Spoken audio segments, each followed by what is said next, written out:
Hi, Dr. Rhodes here. I'm here to describe the occipital drop.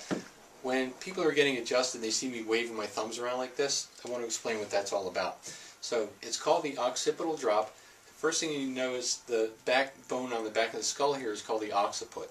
Now, the way our bodies work, our marvelous bodies, if I had a cut, a boo-boo on my arm, and somebody came along and poked at it and made that bad thing worse, my body would react in a predictable, repeatable way. For instance, if I were lying down, my right heel might draw up a little bit, and somebody observing could poke on a spot and say, is this a bad spot? And see the leg go up and get a yes answer. Now, the same thing also happens with the occiput, this bone, that if I pushed on something that was bad, challenged it, made it worse, the head would actually drop down a little bit. And if I was scanning my thumbs over the back of the head would literally push my thumb down, and so I would have a yes answer instead of a no answer. So this is one way that we can ask the body yes or no questions about itself. Now it gets a little more complicated.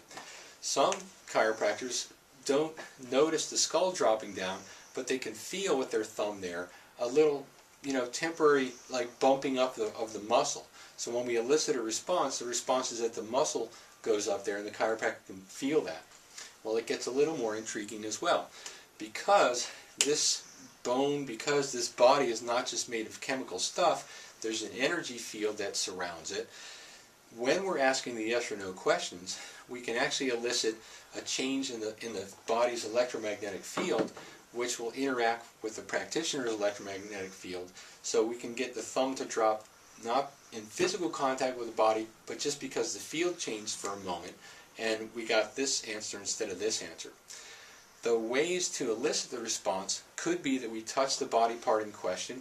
I might ask, is my ulna misaligned in this direction, and swipe it that way and get a yes or no answer. Or I could say, is my ulna subluxated in that direction?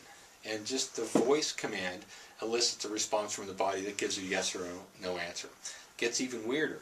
I could think or look at the body part and get a response as well, because thoughts have a measurable motive force, and that is a strong enough force to interact with the electromagnetic field of the body.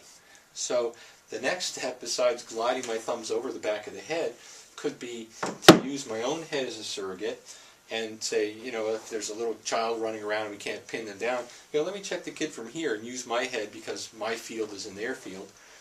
Or I could simply do what's called now the air occipital drop, and I learned this at a seminar, where we just imagine that the person's head is here and kind of move the thumbs apparently in space, but with the intention of checking in with that body energy field. Now, I know that this probably sounds like really bizarre and stuff. This kind of testing has been around for over 75 years. It's been done by thousands of people on millions of people. It's reliable, and it takes time to learn how to do this. I mean, I've been practicing almost 30 years now, and what my hands told me with tactile sense gave me a certain amount of information. The books I've read, the experiences I've had, have opened my mind up to understanding that, well, it's quantum physics, baby. This is all just energy. And if we know how to play in that energy field, we can access vast amounts of energy from the body that other forms can't do. One question might be, can you look at a guitar and see if it's in tune? Well, if you're doing MRIs of the body to figure out what's going on, you're looking at physical structures. If you're doing occipital drop, you're tapping into the energy that those structures are made of. You get a whole lot more information, a whole lot faster, a whole lot cheaper, and we get really good results using this. Sarai? Sarai.